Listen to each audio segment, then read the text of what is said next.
상 또는 보상 이런 것은 세상이 크게 관심을 가지는 영역입니다. 구약의 유대인들도 마찬가지였습니다.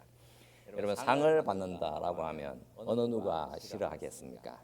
모두가 다 상을 받고 싶어 합니다. 예수 그리스도 당시의 유대인들의 삶 속에서 늘 자리를 잡고 있었던 것은 바로 공덕 사상입니다.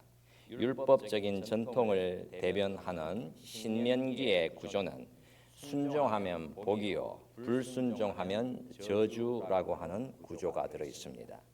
잠언, 시편 등 시가서에서는 의인은 복을 받고 악인은 망한다라는 구조를 제공합니다. 그래서 인간의 선행과 율법 준수는 반드시 하나님이 보상해 주신다라고 하는 신념이 유대인들의 가운데에 자리를 잡고 있었습니다. 하나님의 율법을 세밀하게 지키면 하나님 앞에 의가 쌓인다라고 생각했습니다. 더 많은 계명을 지키면 더 큰 의가 쌓인다고 생각했습니다. 그래서 참고로 유대인들의 랍비 문헌에서 상 또는 보상의 개념이 확실히 자리를 잡고 있습니다. 한 계명을 지키면 한 천사가 생긴다라고 기록하고 있고, 사람의 선행은 하나님 앞에서 보관되는 보물이다라고 기록하고 있으며, 계명을 많이 지킨 자에게는 천국에서 더 높은 자리가 있다라고 기록하고 있습니다. 이런 신앙은 예수님 당시의 유대인들에게 공덕 개념으로 자리를 잡고 있었습니다. 구제는 하나님 앞에 쌓이는 공덕이라고 했고, 금식과 기도 역시 하늘에 쌓이는 보상이라고 했으며, 선행은 죄를 덮어주는 속죄 기능을 가진다라고 했습니다. 그렇다면 이런 유대인들의 신앙과 관념 속에서 오늘 본문은 과연 어떤 말씀을 하고 있는 것이겠습니까? 40절 말씀에서 예수님께서 말씀을 하셨습니다. 너희를 영접하는 자는 나를 영접하는 것이요, 나를 영접하는 자는 나를 보내신 이를 영접하는 것이니라. 이 말씀이 어떤 길을 말씀하고 있는 것입니까? 예수님은 자신을 모든 것의 기준으로 삼고서 그 중심으로 모든 것을 정리 종합하고 있습니다. 너희를 영접하는 자는 나를 영접하는 것이요, 나를 영접하는 자는 나를 보내신 이를 영접하는 것이니라. 바로 이 기준과 중심을 전하면서 상에 대한 말씀을 해 주시고 있습니다. 과연 예수님이 말씀해 주시는 그 상이라고 하는 것은 무엇인 것이겠습니까? 예수님이 상에 대해서 말씀을 하실 때에 이 상이란 유대인들의 생각하는 상과는 전혀 다른 것입니다. 예수님 당시에 유대인들이 가지고 있었던 상의 개념은 바리새인들과 랍비들이 가지고 있었던 상이었습니다. 하나님의 계명을 지키면 상이 있다. 큰 계명은 큰 상을, 작은 계명은 작은 상을 가져온다. 사람의 선행은 하나님 앞에서 보물처럼 간직된다. 이런 특징이 예수님 당시의 유대인들이 가지고 있었던 보편적인 관점이었습니다. 선행을 하면 건강과 재물과 번영이 임하게 된다. 그러나 악행을 하면 질병과 재앙이 임한다고 생각했습니다. 더 나아가서 하나님 말씀에 순종을 하면 이 땅에서 뿐만 아니라 죽은 뒤에도 상을 받는다라고 생각했습니다. 여러분, 예수님은 이런 일반적이고도 표면적인 말씀을 하신 적이 없습니다. 오히려 이렇게 말씀을 하셨지요. 사람에게 보이려고 그들 앞에서 너희 의를 행하지 않도록 주의하라. 너는 기도할 때에 네 골방에 들어가 문을 닫고 은밀한 중에 계신 네 아버지께 기도하라. 너희도 명령받은 것을 다 행한 후에 이르기를 우리는 무익한 종이라, 우리가 하여야 할 일을 한 것뿐이라 할지니라. 유대교와 예수님은 어떤 차이가 있는 것이겠습니까? 유대교는 상이라고 하는 것을 인생이 열심히 잘하면 하나님이 그 공로를 계산해서 갚아주신다라고 하는 구조로 이해를 했습니다. 그러나 예수님은 이 상이라고 하는 것을 바로 하나님과의 만남, 하나님 나라에 참여하는 아주 특별하고도 소중한 만남과 관계를 말씀하신 것입니다. 참된 연합을 상이라고 말씀하신 것이지, 무언가를 좀 더 잘하면 무언가를 좀 더 많이 받게 된다는 보상의 의미가 아닌 것입니다. 하나님의 율법과 말씀을 이 땅에서 좀 더 잘 지킨 사람은 이 땅에서 더 많은 복을 받고 죽어서도 더 큰 집에서 산다. 그러나 좀 못한 사람은 이 땅에서 조금만 복을 받고 죽어서든 새빵살이를 하게 된다. 이런 세속주의적인 세계관과는 전혀 다른 것이 예수께서 가져오신 하나님의 나라인 것입니다. 하나님의 율법과 말씀을 이 땅에서 좀 더 잘 지킨 사람은 여러분 더 많은 복을 받을 수 있는 것이겠습니까? 예수께서 이 천국 비유를 말씀하시면서 하루 종일 품꾼을 고작 1시간 일한 품꾼과 여러분 동일하게 보상해 주신 것에 대해서 사람들이 분노를 했지 않습니까? 받은 후 집 주인을 원망하여 이르되 나중은 이 사람들은 1시간밖에 일하지 아니하였거늘 그들을 종일 수고하며 더위를 견딘 우리와 같게 하였나이다. 그러자 집주인이 무엇이라고 했습니까? 친구요, 내가 네게 잘못한 것이 없노라. 네가 나와 한 데나리온의 약속을 하지 아니하였느냐? 네 것이나 가지고 가라. 나중 온 이 사람에게 너와 같이 주는 것이 내 뜻이니라. 내 것을 가지고 내 뜻대로 할 것이 아니냐? 내가 선함으로 네가 악하게 보느냐? 우리는 무언가 의미 있는 듯한 일을 행하면서 과연 어떤 상급을 꿈꾸고 있는 것이겠습니까? 여러분, 성경에서 예수께서 밝히 보여주시고 말씀해 주시는 상이라고 하는 것은 하나님의 영광, 바로 하나님의 은혜인 것입니다. 하나님이 우리에게 주시기를 기뻐하시는 상은 인간의 업적과 순종에 대한 대가가 아닌 것입니다. 예수님이 말씀하시는 상이라고 하는 것은 말로 다 표현할 수 없는 하나님의 사랑이라고 하는 하나님의 관대함, 그러니까 죄인들에게 주시는 하나님의 영광 그 자체인 것입니다. 예수님의 부르심이 상이요 은혜인 것입니다. 여러분 40절 말씀을 다시 한번 보십시오. 너희를 영접하는 자는 나를 영접하는 것이요 나를 영접하는 자는 나를 보내신 이를 영접하는 것이니라. 여러분 이 구절에서 예수님은 주인과 제자의 관계를 밝혀주시고 있습니다. 예수님의 제자는 예수님의 대표자인 것이며 예수님의 제자는 예수님이 보낸 사절인 것입니다. 이 둘이라고 하는 이 둘은 이제 서로 연결되어 있는 것입니다. 너희와 나, 이 만남은 여러분 아주 특별한 만남인 것입니다. 예수님을 중심으로 예수님의 제자들은 하나님과 연결됩니다. 예수님의 제자가 된다는 것은 모든 사람에게 무거운 요구를 부과합니다.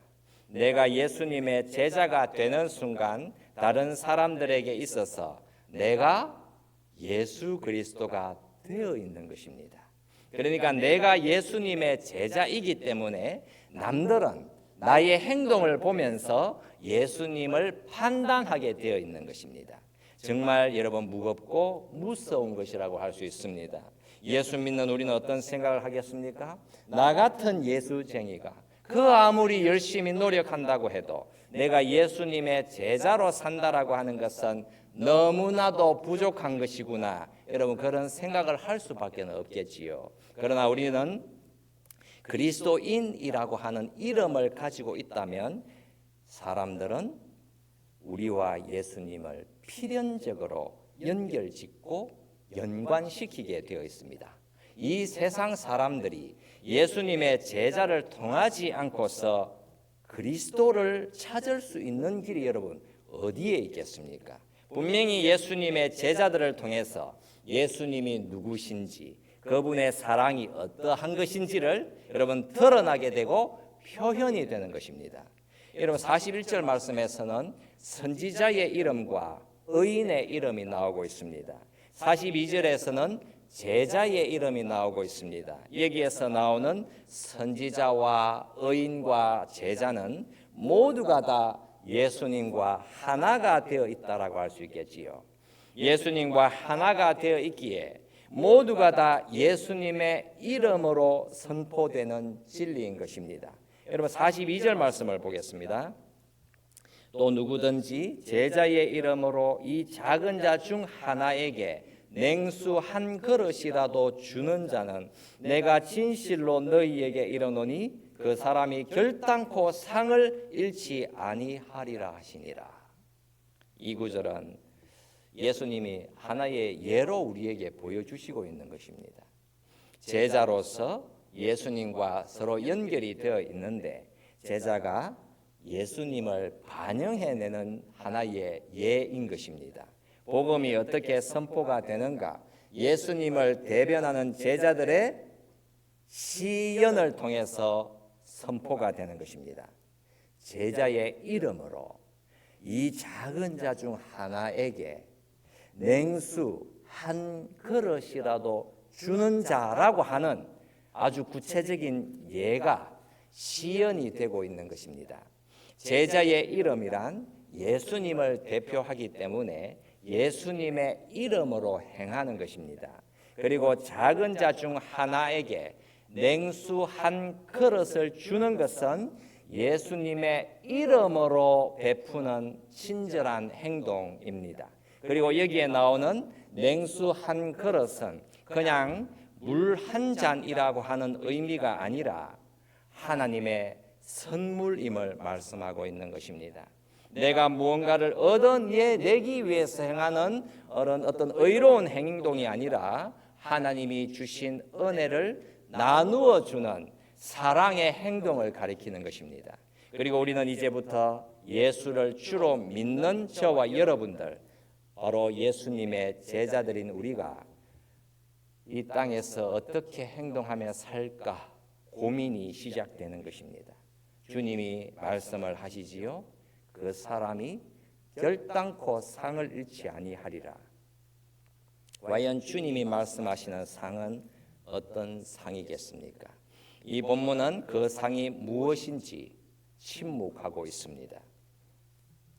무언가 친절한 행동을 예수 그리스도의 이름으로 행한 것이기에 그 행함에는 무언가가 움직이고 있을 텐데 과연 어떤 것이 내재되어 있는 것이겠습니까? 사실 그 친절한 행위 그 자체가 이미 하나님의 선물인 것이며 이제 하나님의 선물은 그 성품이 어떠한지 드러내게 되는 것입니다. 사실 우리가 누군가에게 냉수 한 잔을 내어준다면 우리는 왜 그것을 내어주는 것이겠습니까? 왜 우리는 무언가를 남들에게 우리의 것을 내어주는 것이겠습니까? 왜 친절한 행위를 베푸는 것입니까? 많은 경우에 냉수를 간절히 필요로 하는 사람, 그러니까 약한 사람을 향한 사랑 때문이 아니라 우리는 사실 무언가를 원하기 때문에 내어줍니다. 사람이라고 하는 것은 본성 가운데에 무언가 잘하고 싶고 인정받고 싶은 마음이 있습니다.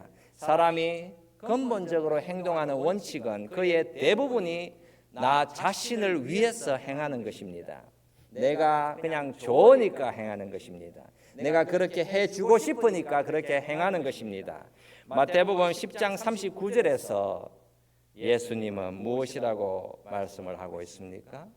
자기 목숨을 얻는 자는 잃을 것이요 나를 위하여 자기 목숨을 잃는 자는 얻으리라. 그러니까 사람이 전혀 원하지 않는 길로 인도하시고 있는 것입니다.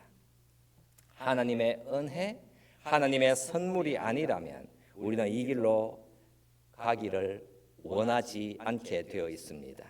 이 세상에서 정말 훌륭한 인격을 가지고 그렇게 선행을 열심히 행하면서 살 수 있지만 그 내면이라고 하는 것은 언제나 나 자신으로 충만해져 있는 것입니다. 우리는 예수님의 제자로서 하나님의 백성으로서 과연 이 땅에서 어떤 길을 걸어가야 하는가 정말 우리가 생각해야 하고 고민해야 할 수밖에 없는 것입니다.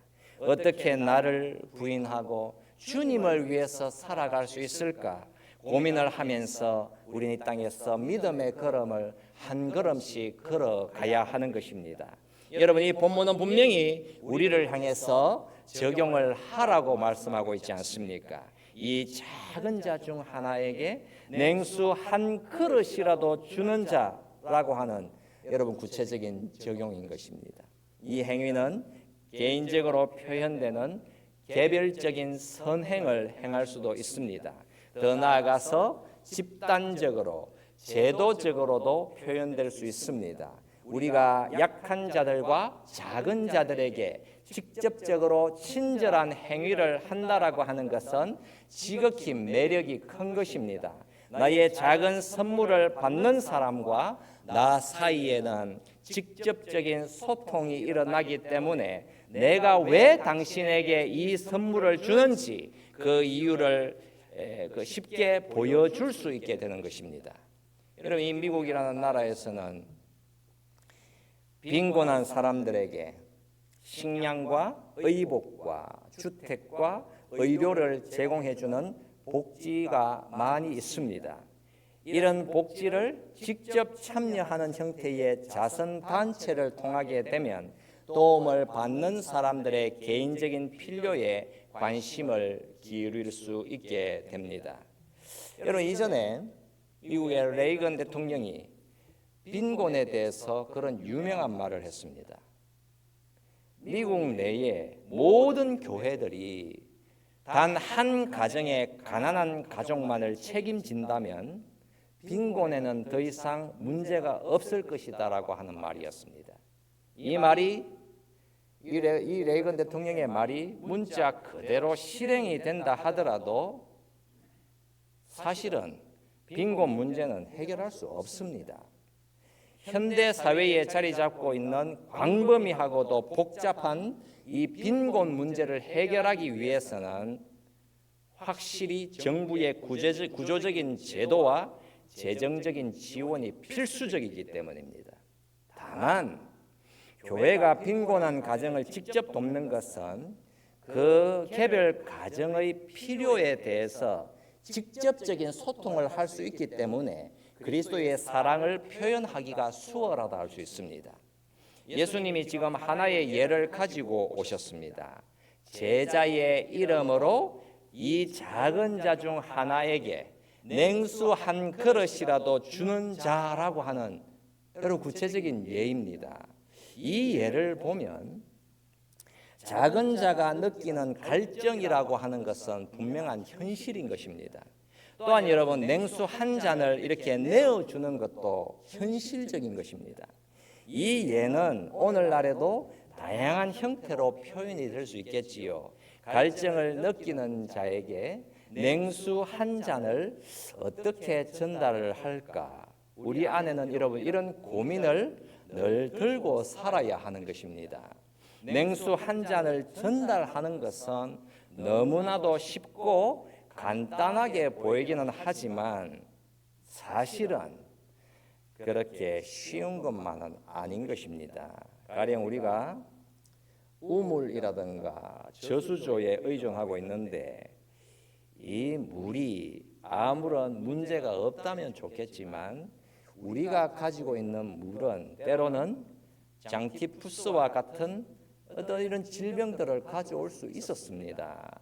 안 좋은 환경이라고 한다면 냉수 한 잔을 내어줄 때에 그것과 함께 장티푸스도 같이 줄 수도 있었습니다. 예수님은 구체적으로 이런 부분에 대해서는 말씀하시지 않았습니다. 그러나 우리는 분명히 알 수 있습니다. 예수님의 제자로 살아간다라고 하는 것은 제자로 살아가는 마음뿐만 아니라 의지와 순종이 뒤따른다라고 하는 사실을 알고 있습니다. 친절한 마음으로 주의 사랑을 반영하여서 물 한 잔을 기꺼이 내어줄 수 있습니다. 그 물 한 잔이 여러분 돈이 되었던 아니면 상담이 되었던 아니면 따뜻한 말과 인사가 되었던 여러분 우리는 무엇이라도 예수님의 이름으로 사랑을 나누어 줄 수 있는 것입니다. 그러나 이렇게 선물을 나누어 주는 행위는 훈련과 지성이 함께 수반되어야 하는 것입니다. 여러분 기꺼이 나누어 주려고 하십시오. 기꺼이 여러분 도와주려고 하십시오. 여러분 교회가 과연 무엇인 것입니까? 저와 여러분들이 교회인데 교회라고 하는 것은 나 자신을 긍정하기 위해서 모이는 곳이 아닙니다. 교회란 나 자신이 깨어지고 부수어지기 위해서 모이는 곳입니다. 여러분 이제 한 가지만 더 생각하면서 말씀을 마치도록 합시다. 여러분 예수님이 자신의 제자들에게 상을 잃지 않을 것이라고 말씀을 하셨습니다. 그럼 이 상의 정체를 확인을 좀 해보았으면 하는데 여러분 41절 말씀을 보겠습니다. 선지자의 이름으로 선지자를 영접하는 자는 선지자의 상을 받을 것이요. 여러분 이 말씀에서 나오는 선지자의 상이라고 하는 것이 과연 무엇이겠습니까? 주님이 말씀하시는 상을 좀 생각해 보았으면 합니다. 구약에 이미 이런 예가 여러분 분명히 있었지요. 선지자의 이름으로 선지자를 영접하는 자가 나오고 있습니다. 가령 여러분 열왕기서를 보게 되면 유명한 선지자들이 나옵니다. 한 사람은 엘리야 선지자이고 또 한 사람은 엘리사 선지자입니다. 엘리야 선지자는 사르밧 과부의 집에 머물렀고 엘리사 선지자는 수넴 여인의 집에 머물렀습니다.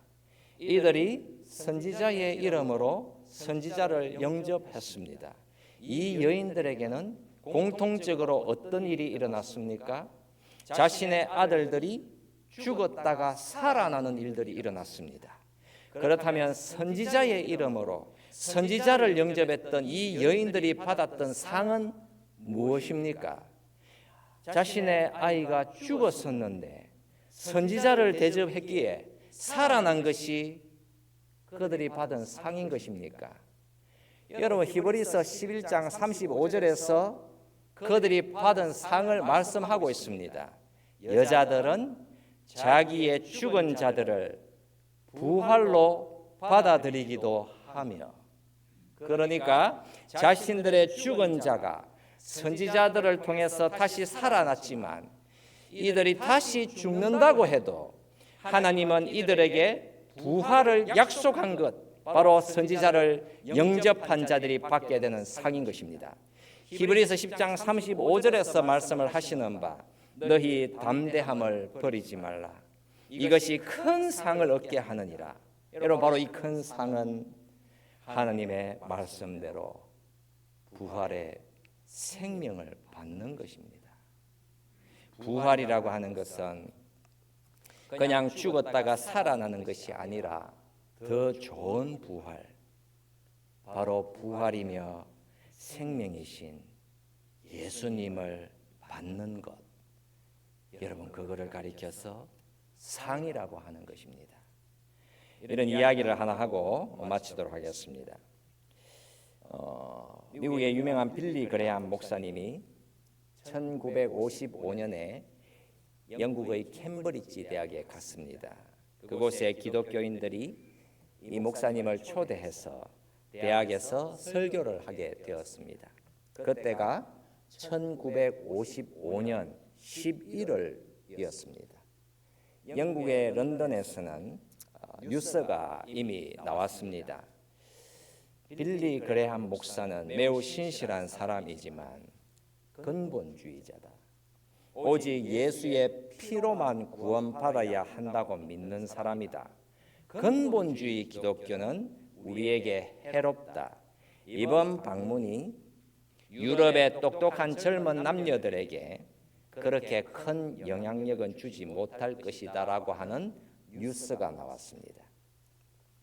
빌리 그레암 목사님이 8일 동안의 저녁마다 그곳의 교회당인 세인트 메리에서 2,000명 앞에서 설교를 할 예정이었습니다. 마침내 그곳에서 메시지를 전하면서 이 목사님은 훌륭한 미사 여구와 아주 훌륭한 지적인 능력으로 그곳의 학생들에게 설교를 했습니다.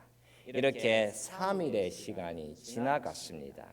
그 시간 속에 아무런 일도 일어나지 않았습니다. 그리고 수요일이 되었고 이제 빌리 그레암 목사님은 자신이 준비해 왔던 그 설교들을 다 옆으로 버렸습니다.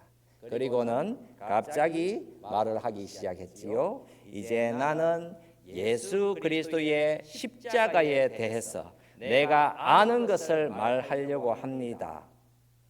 이렇게 말씀을 전했습니다. 그때 이 당시에 그곳에 있었던 루카스라고 하는 사람이 1955년 바로 이 시간에 있었던 일을 이렇게 기록하고 있습니다. 나는 그날 밤을 절대로 잊을 수 없습니다. 나는 바닥에 앉아 있었는데 그때 한쪽에는 신학교 교수들이 내 곁에 있었고 또 다른 쪽 곁에는 미래의 주교가 되었던 대학의 교목이 있었습니다. 이 두 사람은 매우 훌륭한 사람이었지만 오직 예수 그리스도의 십자가 피로만 죄 용서와 구원을 받는다는 생각을 반대했던 사람들이었습니다라고 기록하고 있습니다.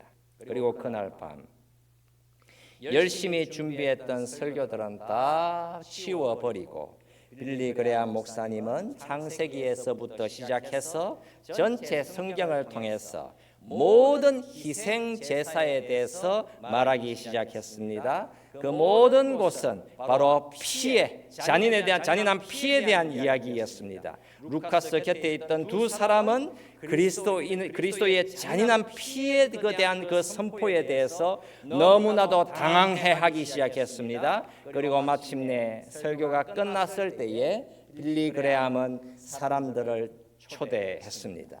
예수 그리스도께 헌신할 사람은 앞으로 나오기를 원했습니다. 그날 밤에 충격적이게도 400명의 젊은 남자와 여자가 그 자리에서 다 일어섰습니다. 당시 그곳에 집회에 있었던 루카스는 어느 날 기독교 사역을 하고 있었던 한 젊은 캠브리지 졸업생을 만나게 됩니다. 루카스가 그 젊은 사역자에게 물었습니다. 당신은 언제부터 기독교적인 것을 시작하게 되었습니까? 그가 대답했습니다. 예, 나는 1955년 캠브리지입니다. 아니 어디에서요? 빌리 그레함이 있었던 곳이요. 그래요, 그게 언제입니까? 바로 수요일 밤이었습니다. 그때 무슨 일이 일어났길래요? 젊은 사역자가 이렇게 대답을 했습니다. 잘 모르겠습니다. 다만 내가 분명히 아는 사실은 그날 밤 목사님이 불러서 그곳에서 일어서서 앞으로 나갔을 때에 마침내 나는 깨닫게 되었습니다. 예수 그리스도가 정말 나를 위해서 죽으셨다는 사실을 이렇게 고백을 했습니다. 바로 그 수요일 밤에 그가 예수님을 만난 것이었습니다. 그 이전에는 예수님을 몰랐겠습니까? 그렇지 않았습니다. 그는 영국 교회에서 성장을 했습니다. 그는 기독교 교리를 믿었던 사람입니다. 자신은 기독교인이라고 생각하며 살았습니다. 예수에 대해서 많이 들었고 그 예수가 정말 훌륭한 분임을 알았었습니다. 그러나 그 예수가 자신의 죄를 용서하기 위해서 십자가에서 죽으신 구원의 주님이신 줄은 몰랐던 것입니다. 여러분 1955년 11월 그 수요일 밤 비로소 그가 예수님을 만나게 된 날이었습니다. 정말 예수께서 나를 위해서 죽으셨구나. 비로소 깨닫고 주님을 영접하게 된 날이었습니다. 여러분 예수님께서 이 본문에서 이런 말씀을 하시지요. 너희를 영접하는 자는 나를 영접하는 것이요 나를 영접하는 자는 나를 보내신 이를 영접하는 것이니라. 여러분, 예수님을 영접한다는 것이 과연 무엇인 것입니까?